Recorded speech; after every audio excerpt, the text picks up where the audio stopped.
Hokej patrí medzi najpopulárnejšie zimné športy v našich zemepisných šírkach. Je to športový fenomén, ktorý prináša hráčom i divákom radosť hry, silné emócie, hlboké sklamania, ale aj výbuchy nadšenia a ovácie. Hokej v Martine musel prejsť dlhou 75-ročnou cestou, kým sa stal vrcholovým športom, ktorý ponúka dnešné martinské hokejové centrum. Bolo 1928, ktorý bol v Tatrách zimné športové hry. A tam boli prvý raz predvedený športový výkon, hokejový výkon, Kanaďania, Američania. A tak sa zrodila myšlienka založiť hokejový klub v Martine. Prvý bol pán Pulec, on bol riaditeľ Slovenka.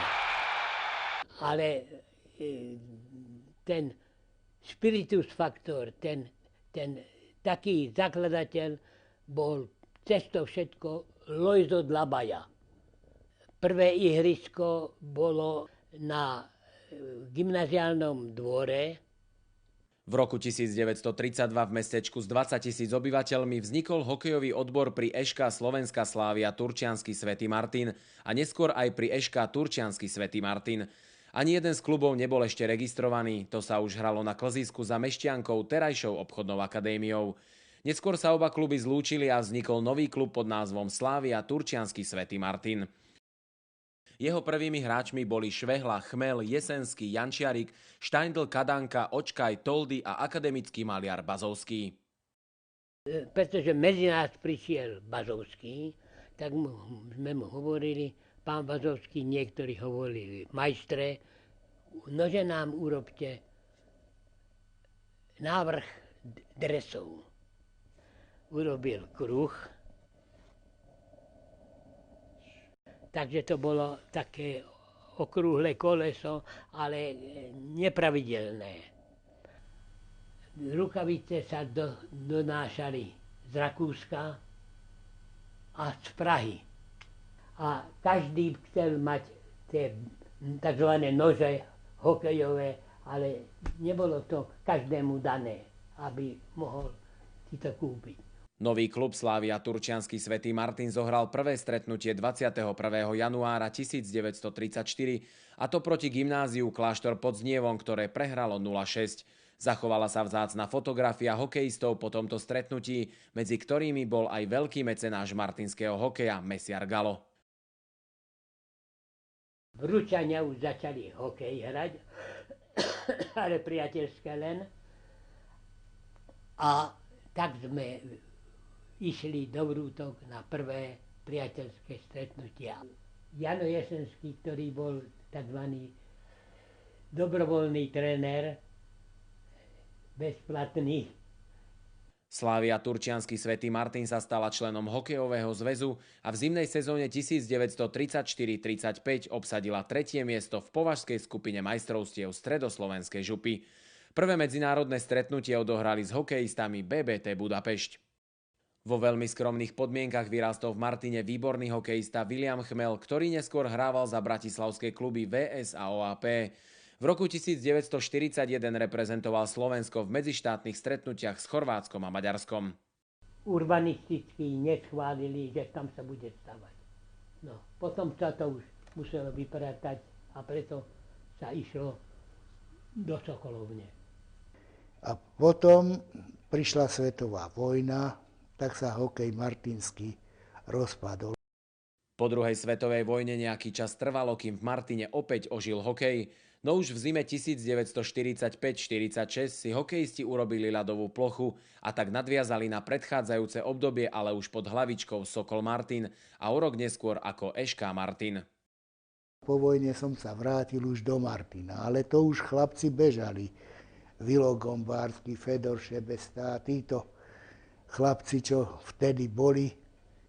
No to bolo už v 50. roku, 49-50. Vtedy už sa hrávalo na tom škvárovom ihrisku. A ten mantinely boli furt také nízke, až potom raz v modelárni, vo fabrike sme si dali vyrobiť už vysoké mantinely, to už bola úľava. No ale vtedy sa nesmelo bodičkovať pri mantineli 1,5 metra od mantinelu a bodičkovať sa mohlo len vo vlastnom obrannom pásme. Útočník nesmel, len obránca mohol bodičkovať a nemuseli sa nosiť príľby. Ja som ešte nemal ani lapačku, vtedy to také nebolo, len vyrážačku s tým filcom. No a chytať do ruky, no tak čo? Boli modriny. Tie golfáky, teda golfové údery palicami nedávali, lebo bol problém s palicou. To by ani neboli vydržali, vtedy tie palice boli z jedného kusu a to som mal veľký problém s brankárskou palicou, ušetriť ju na celú sezónu. Celé noci sme venovali polievaniu, keď prišli mrazy, aby sa mohlo nastúpiť. Potom sme to lajnovali. Najlepšieho hokejistu, čo sme mali, to bol Karol Chrenko a umelec, maliar Vilo Chmel. No a Ďuro Medek bol Bubo Halama. To boli vynikajúci, aj Jožo Lepeta, to bol solista, ten ťažko požičiaval puk, ale vždycky došiel pár kľúčiek, mal veľkú rýchlosť a došiel a vždycky dával branky. To bola radosť s nimi hrať. Ale potom sme z toho Škvárového odišli a tam, kde je dnešné hádzanárske, postavili sme tam na zimu hokejové ihrisko. Dušou toho manšaftu bol ako predseda, funkcionár, všetko možné v jednej osobe bol Vlado Dudáš. To bol riaditeľ, teda neskorší riaditeľ divadla. V roku, čo však tu nám mám aj tablo, kde sme postúpili do divízie, vtedy to bola dosť vysoká súťaž. Sme sa tam prebojovali na prvom mieste, ale v tej divízii to bolo zase finančne náročné. Keď sme hrali prvý rok v tejto divízii, však tam už bol Prešov, Vysoké Tatry a takí súperi, cestovali sme ako do toho Prešova, alebo čo Vétrieskov, vzadu napchatý, piecka bola, zakúrilo sa v nej. Strojárne, hoci sme boli veľká fabrika, no, aj sme podporovali šport, ale na hokej nebolo. Ešte teraz žijúci Fero Lacina si nás zavolal na jednu jar a rozpustil nám hokejový oddiel. Tak a tým prakticky sa prerušila séria hokeja v Martine. S rozvojom turčianskych strojární predovšetkým v 60. a 70. rokoch sa zlepšovali aj podmienky pre šport. Hokej si vzal pod patronát hutný závod turčianskych strojární, ktorého riaditeľ inžinier Jindřich Zapletal bol veľký nadšenec hokeja. Spolu s hrstkou spolupracovníkov a obetavých funkcionárov hokeja mal najväčšiu zásluhu na tom, že sa na Podháji v roku 1965 otvorila prvá umelá ľadová plocha. Ale vízia bola taká, že toto má byť ako tréningová plocha a bolo plánované, že tam bude ihrisko na tej strane. Takže bohužiaľ. Začalo sa to až nová hokejová éra v sezóne 1966-67, keď tréner fotbalistov František Romnica po fotbale prehovoril chlapcov, že aby si išli trénovať hokej. Začalo sa tréningami na otvorenom štadióne a odohrávali sa priateľské zápasy ešte bez registrácie. Bol som tvrdý vrútočan, som si myslel, že sa ani z vrútok nikde nedostanem. Mal som tam dobré mužstvo, začal som tam robiť s chlapcami, ktorí chodili do železničného učilišťa. A urobili sme takú dobrú partiu, dobré mužstvo. Hrali sme tu slovenskú dorasteneckú ligu. A pamätný zápas bol na hádzanárskom ihrisku na Vrútkach proti Jesenského zverencom, dorastencom, za ktorých za Lokomotív Vrútky hrával aj budúci reprezentant Julius Haas. Mali sme aj výhodu takého charakteru ako vidieckí hokejisti a lepšie povedané brankári, kde sme mali možnosť raz do roka na sústredení v Bratislave na štadióne Slovana, všetci brankári, kde nám predvádzali vlastne svoje umenie brankár Jendek a hlavne Dzurila počas 5 dní. Bolo tam zaujímavé to, že nám predvádzal, ako tvrdo trénuje Dzurila. Začali ho podporovať ľudia, ktorí sa tomu začali venovať. Prvý tréner bol Jozef Dominik z Popradu, ktorý dal dokopy partiu z domácich hráčov, ako boli Rodák, Mazáč, Matas, bratia Boháčovci, Beran, Holotík, Kukliš. Hráčov sme zohnali jednak od vojakov, ale musela sa to postaviť na hráčoch prakticky z dorasteneckého mužstva, z Vrútok, z dorastu Vrútok, ktorý hral vtedy dosť pomerne dobre za trenéra Jesenského. Jano Frolo, Hanišák, Grajciar, Ďuris. A potom za pomoci žilinských hráčov, tzv. Tej Slávie Žilina, ktorá sa postupne rozpadala, prakticky sme dostali aj trenéra Beniača. To je veľká legenda slovenského, martinského a žilinského hokeja. Hutník Martin v sezóne 1969-70 vyhral divíziu a po prvý raz vybojoval pre Martin Slovenskú národnú hokejovú ligu. V druhej najvyššej súťaži sa však nováčik z Martina už pod názvom TJ Strojárne nezohrial dlho, získal len 7 bodov, preto musel zostúpiť do nižšej súťaže.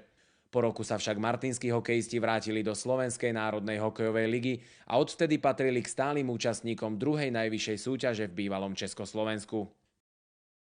No a samozrejme, v tom čase sa už začalo pomýšľať aj na posilňovanie mužstva, tak prišli hráči, ktorí mali aj prvoligové skúsenosti. Hľadali sme posily. V posilách nám hlavne pomohli Košice, z ktorých prišlo niekoľko hráčov, ako Gregor, Lano. Irenej Pažitný prišiel v tom čase z Košíc. Zároveň s ním prišiel aj Miško Belan a aj Ferom Rukvia, ktorý prišiel z Popradu. Do Martina som prišiel v roku 1970 z Popradu na 2 roky. Ako hráč som odohral 10 sezón. Jeden rok sme hrali divíziu a 9 rokov som hral ako druhú Slovenskú národnú ligu. Zmrazení sme mali problémy. To bola vážna situácia, lebo sme chodili hrávať hokej do Žiliny, do Bystrice, rôzne po okoliach, sústredenia sa robili a tak ďalej. Bolo nutné urobiť celkovú novú plochu. Musela sa nové potruby dať, nový kompresor sa musel dať. Zohnali sme kompresor z ČKR Sokolovo za 360 000. Dali sme ho do Pivora, namontovali, ale vzdialenosť 330 metrov, ktorá bola na mraziacom potrubi, samozrejme vytvárala straty na tom mrazení. Ale v tom čase sme si dovolili aj dokonca ísť do Hražďovic, leteť Moravou. Poslali sme hospodára, aby nám šiel kúpiť hokejky, keď sme stáli. Zároveň musím spomenúť, že nie len mužstvom dospelých, ale začalo sa venovať aj mládeži. Prvými priekopníkmi bol podplukovník Brandejský, Jan Mendel a Eugen Vartiak.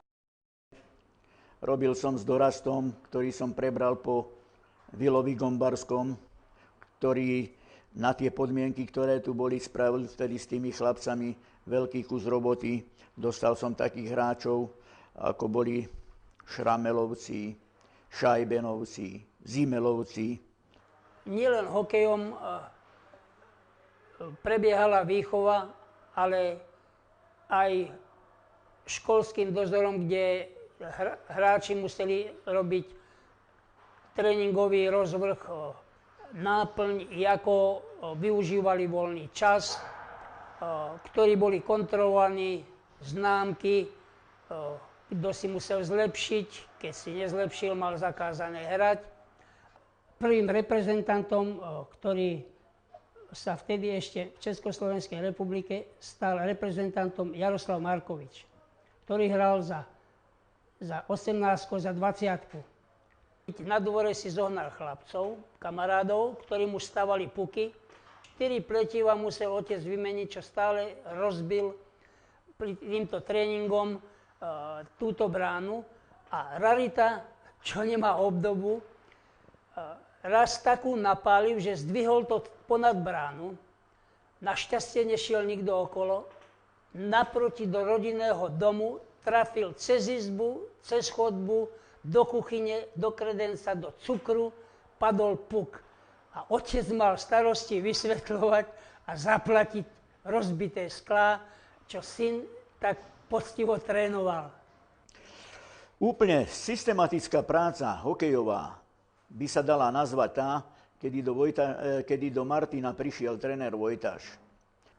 Tak keď ma v roku 1974 oslovili funkcionári z Martina, konkrétne inžinier Matas, ani chvíľu som neváhal a prijal som ponuku Martinčanov. Na 3 roky som podpísal profesionálnu zmluvu. Z 3 rokov vzniklo 15 rokov. Nastúpil na funkciu pán Vojtaš z Dubnice. Môžem povedať, že to bol, hádam, najšťastnejší ťah, okrem toho pána Grantara, ktorého som spomenul, ktorý sme urobili, pretože pán Vojtaš sa v rozvoju hokeja v Martine skutočne začal venovať veľmi a veľmi zodpovedne. Výsledky boli úmerné zloženiu mužstva, ale v druhom ročníku, v sezóne 75-76, sa nám podarilo umiestniť v hornej polovičke tabuľky na 5. mieste. Nevyhnutne sa javilo zakrytie štadiónu. Zakrytie štadiónu bola vážna vec. Peňazí bolo málo, situácia, z ktorej sa to začalo vyvíjať, bola viacej menej náhodná. Dneska už to môžem povedať. Mostáren Breznov bola výrobcom trubiek a my sme podľa projektu, keď sa nechal vypracovať projekt, podľa projektu sme potrebovali na zastrešenie 545 tón trubiek. Tým, že my sme vybilancovali autožeriavy mimoštátnej bilancie, tak oni na mimoštátnej bilancie vybilancovali 535 tón trubiek. Podarilo sa nám vytvoriť to, čo nikto ešte nevytvoril, to znamená zvariť konštrukciu strechy na zemi a už zdvihnúť na stĺpy hore. K tomu bolo treba náboje do hyltek nastreľovačiek, klínce nastreľovacie, aby tie plechy sa mohli tej konštrukcii ponastreľovať. Náboje sme nechali doviesť lietadlom z Lichtenštajnska s klíncami, bez zavetrených stĺpov, potom sa dodatočne zavetrovali stĺpy a všetci sa báli, že sa strecha pohne niektorým smerom, no ale jak vidíte, stojí do dneska a slúži verejnosti martinskej dodnes. No. V tom 74. som zistil, že sa nedá hrať hokej len s tými pár chlapcami, ktorí boli v Martine, konkrétne Belan, Hanišák, Frolo. Muselo sa proste niečo robiť a ja v rámci voľného času som sa chytil a keďže Martin nemal hokejové triedy, ktoré sú veľmi veľkým prínosom pre rozvoj hokeja, pretože finančne to bolo veľmi dobre dotované, 40 000 jedna trieda dostávala, tak som sa schytil s riaditeľom na Gorkého škole Vojtom Nikšom, bývalým telocvikárom, obetavým človekom, ktorý proste sa zapálil preto a len jeho zásluhou sme za priebehu 2 rokov, čiže v 78. Tak približne asi to bolo, získali štatút hokejových tried. Myšlienku doniesol do našich podmienok mesta a okresu okresný metodik športov Leoško Eugel. Najprv sme podávali žiadosti, vybavovali sme to na všetkých orgánoch, či už v Bratislave na školstve, alebo v Bratislave na telovýchovných orgánoch. Ťažko sa nám to rodilo. Keď sme otvárali hokejové triedy a s návrhom sme prišli do Bratislavy, tak nám v Bratislave bolo na zväzu ľadového hokeja povedali, že čo my chceme, tak bolo to mimo protokolu, ale čo my chceme na tej dedine robiť. Videli sme, že možnosti, podmienky Martin má. Nikto nás hore nechápal, no, tak sme sa odvážili a urobili sme športové stredisko najprv. Trvalo nám 3 roky a keď nám to už ukazovalo na ďalšiu perspektívu rozvoja a vedeli sme, čo môžeme dokázať, pretože na to máme ľudí, máme na to sily, máme na to schopnosti, tak sme vytvorili aj bez povolenia, no poviem to otvorene, ilegálne alebo na čierno hokejovú triedu. No a to bol rok asi 1979. Prvý kvalitný hokejista Oto Haščák vyšiel z tejto hokejovej triedy na čierno. Ja som začal študovať hru na akordeón v ľudovej škole umenia v Martine a po naliehaní mojom ma otec potom v podstate povolil a ma doviedol k hokeju, takisto aj s mojim bratom. Keď sme už dostali konečný súhlas na vytvorenie tried, tak išla 5, 6, 7 až po 9. Áno. A od toho roku už stále každý rok nabieha plných týchto 5 hokejových tried. Tak samozrejme začínal som v Martine a na hokej ma zavolal kamarát. Mal som okolo 8-9 rokov. A prišiel som vlastne do mužstva, kde hrávali takí hráči ako Zdeno Ciger, Rastio Rovňanek. No a určite tie začiatky boli pre mňa zle, lebo som vlastne nevedel ani korčulovať, takže trvalo mi to troška dlhšie, kým sa do toho mužstva zapracujem. A prišiel jeden taký nový, dobre stavaný, zavalitý chlapec a sa ma pýtal, že či by som ho nezobral. No tak samozrejme, však tých hráčov nikdy nebolo dosť, tak som ho zobral. A on mi hovorí, ale pán tréner, viete čo, ja vám musím niečo povedať, ja neviem korčulovať. A ešte som tak srandu s ním robil, no ako ty chceš hrať hokej, keď nevieš korčulovať? Nebojte sa, ja to doženiem. A skutočne to aj dohnal. Švehla napríklad, ten bol vždy posledný v tej posilovni a na ľadovni som býval. Večer vždycky ešte si naviac dával, som ho vozil proste domov. S chlapcami sme hrali hokej a niekto zo starších ma stiahol, že sa robí nejaký výber, čo si pamätám teda. A išli sme na zimný štadión, kde sme korčulovali do koliečka a samozrejme tam boli tam nejakí ľudia, ktorí vyberali tých, ktorí sa vedeli korčulovať, takže dostal som sa našťastie do toho výberu a vtedy to vlastne všetko začalo. Ale ako jediný človek, myslím si, že toho by som mal spomenúť, je Ladislav Jesenský, ktorý sa nás ujal od začiatku a vlastne tam u tých žiakov až do dorastu nás mal on, takže to bolo si myslím, že taký základ, to bol náš taký druhý otec. Bol na štadióne, celé do obedie trénoval, on sa neulieval, on doslova trénoval, lebo Vojtaš bol vtedy ako tréner, metodik tunák, keď ho poslal s tými, trénoval s nimi, poslal ho s druhými, trénoval s druhými, ale vždycky ešte večer aj svoj tréning odtrénoval. Prešiel som všetkými družstvami Martine, od žiakov až cez doraz juniorku a do Ačka. A tých mojich spoluhráčov, čo bol Zdeno Ciger, Robo Švehla, Miro Kluch. Robo Švehla, Ciger, Kluch, Rovňánek, áno, a tí proste, ktorí to začali brať vážne a zistili, že sa dá hokejom aj vyžiť, tak sa tomu venovali 100%, ako je treba. No, aj tá ďalšia tretia garnitúra, ktorá tam prišla, usilovní chlapci, Jaroterek, Babka, Beran, Bartoš. Aj toto bola partia, ktorá chcela trénovať. Nebolo treba proste ich nejako poháňať. Toto bol tretí ročník. Tieto 3 ročníky sme proste tak dali dohromady a pozrite sa, dnes ešte Babka, Bartoš a Terek a to všetko ešte hraje a už je to odtedy dobrých, myslím si, že okolo 20 rokov. Toto mužstvo aj vybojovalo pre Martin dorasteneckú ligu v tom čase a začala sa slávna éra dorasteneckého hokeja vtedy v Martine. Až to skončilo v 92. roku, keď martinský dorast získal titul majstra Slovenska veľkou prevahou a na majstrovstvách Federatívnej republiky sme skončili, by som povedal, pomerne dosť nešťastne 4. No tak chodil som ako všetci hokejisti na základnú školu Gorkého. Je to škola, ktorá si myslím tomu hokeju tiež veľa pomáha, tým deťom umožňuje sa vyvíjať a je to dobré, že sú také vlastne centra pri tých kluboch, tie školy, ktoré dávajú tým hráčom maximum. Skrátka, je to ľaheň a je to dobré, že také malé mesto a má veľký podiel vlastne v tom slovenskom hokejistých hráčov.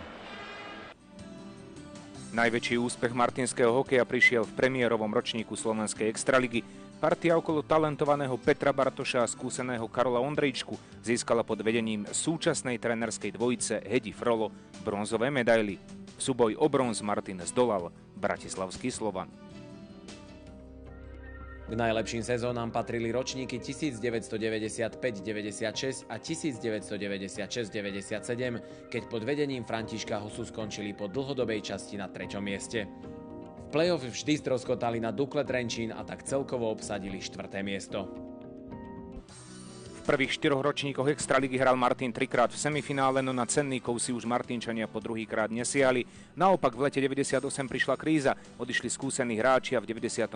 roku Martin z Extraligy vypadol. Na návrat medzi elitu stačila Martinčanom jedna jediná sezóna. Famózny bol hlavne navrátilec Rado Somík, ktorý dal v prvoligovej sezóne 41 gólov. Návrat do Extraligy sa v Turci oslaboval viac ako historický bronz.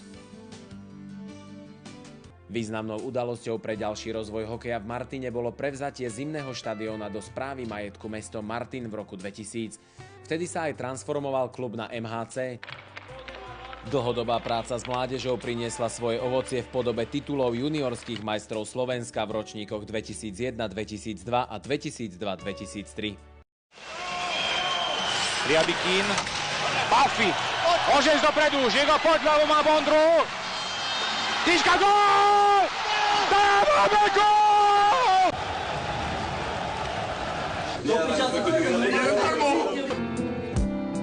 Nothing to kill or die for, and no religion too. Imagine all the people living. Tak oslavy trvali veľmi dlho.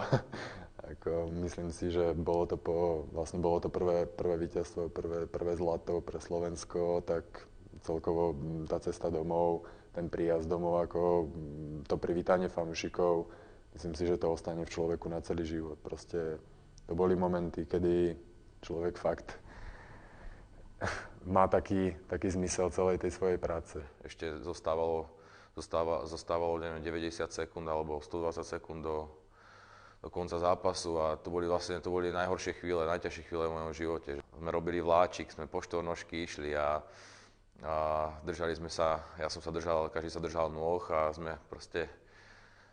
sme išli dopredu a ja si len pozriem na hruď a zrazu nevidím moju medailu. Tak hneď v tom momente panika, tak hneď som vstal, pozerám sa a začali sme hľadať medailu. Hovoril som to aj ďalším chalanom, že kde má medailu, tak sme ju nakoniec našli a bola primrznutá na lac. No a dodnes ju mám takú troška doobijanú, lebo sme ju snažili sa vydulovať z ľadu najprv korčulou, no potom sme museli zobrať šroubovák na to zo striedačky, ale je to veľmi pekná spomienka. No.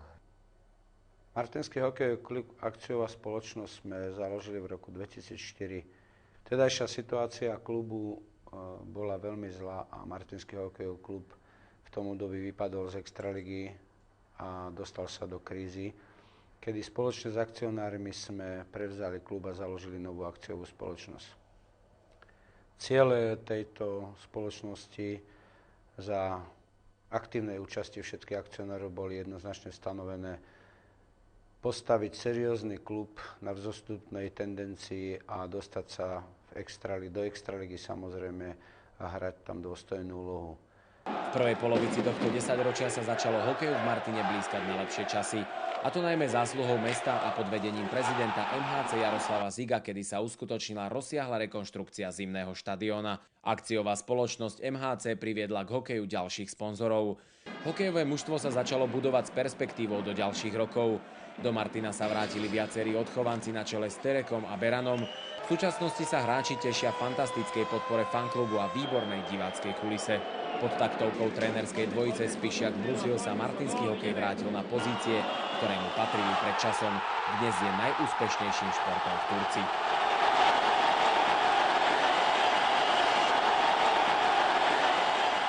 Keď hovoríme o ženskom hokeji na Slovensku, tak ten začiatok ich účinkovania v najvyššej súťaži sa spája s rokom 1991, kedy vznikla najvyššia slovenská súťaž.